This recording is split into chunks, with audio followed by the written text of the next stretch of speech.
中美芯片战进入了白热化的阶段，15家美国企业砍单之后，中国制造或将损失7万亿，我们到底该如何突围呢？据媒体的报道呢，目前包括苹果、戴尔在内的15家大型美国科技企业呢，已经宣布要在未来2-3年之内呢，逐渐摆脱对中国制造的依赖。根据业内人士的分析呢，美国砍单带来的经济损失呢，将会接近于7万亿。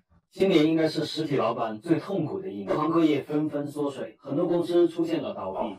以前一些稳定的企业，现在也开始裁员，在年底时扩大经营，想着今年情况会好一些。谁能预料到现在的行情居然比去年还要只担心快要发不出工资，我也不知道自己还能撑多久。现在做老板真的太难了。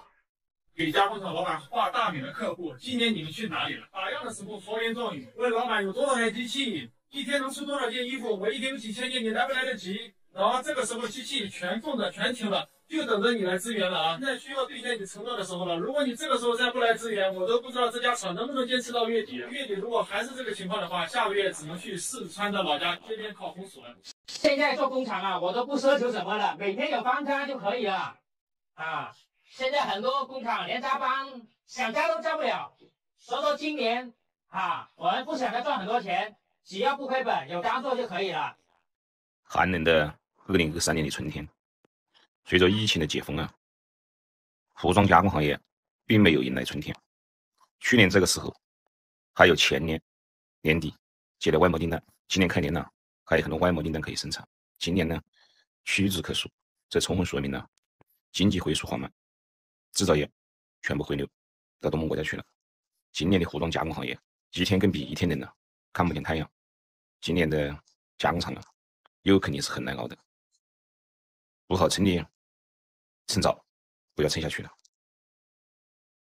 看我的希望。最近最热门的纺织话题是面粉、面包贵，原料一直涨价，批布呢却不能问清，为了盘活资金只能亏本耍赖了。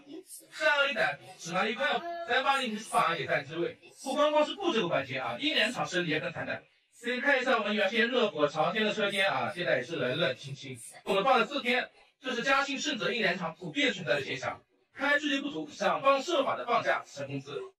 今年家居生意难不难做？说句心里话，家居人真的特别难，现金流出了问题，大家都在辛苦着，愿意大批量进货的客户呢越来越少，不是卖了多少进多少，这样导致库存压力都转在了家具原模工厂，导致工厂现金流的紧张。这样持续下去我真的很担心。很多家具人会坚持不下去，今年家具人的日子不好过。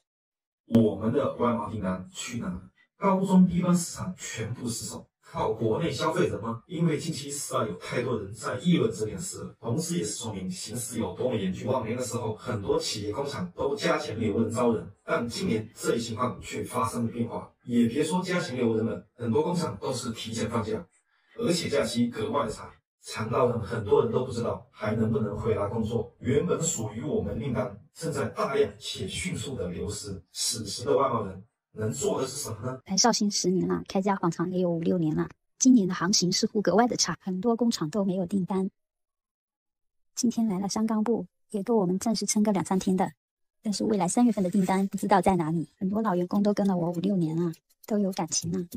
为了他们，我也必须要坚持下去。本想着今年开春生意好，多接点订单，多赚点钱，结果到目前大家也看出来了，这市场复苏的就不是那个想象的样子，订单少得可怜。作为一个大型工厂，设备也投了，原材料也进了，人员也到位了，资金也不缺，没生意。越南制造能取代中国吗？越南的出口大幅的超越了深圳，有一部分越南企业的订单已经排到年底了，都已经停止接单了。而我国呢，则有大量的订单被抢走。越南就像是一颗正在冉冉升起的制造业新星，而我们呢，则显得是黯淡无光了。越南将取而代之，成为新的世界工厂。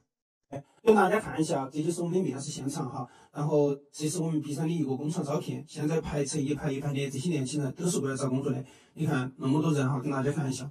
然后现在的工作的话，真的是非常的难求，因为很多工厂都没得订单的，很多工厂都已经停招了，重庆80%-90%的企业全部停招完了。所以说跟大家看一下，现在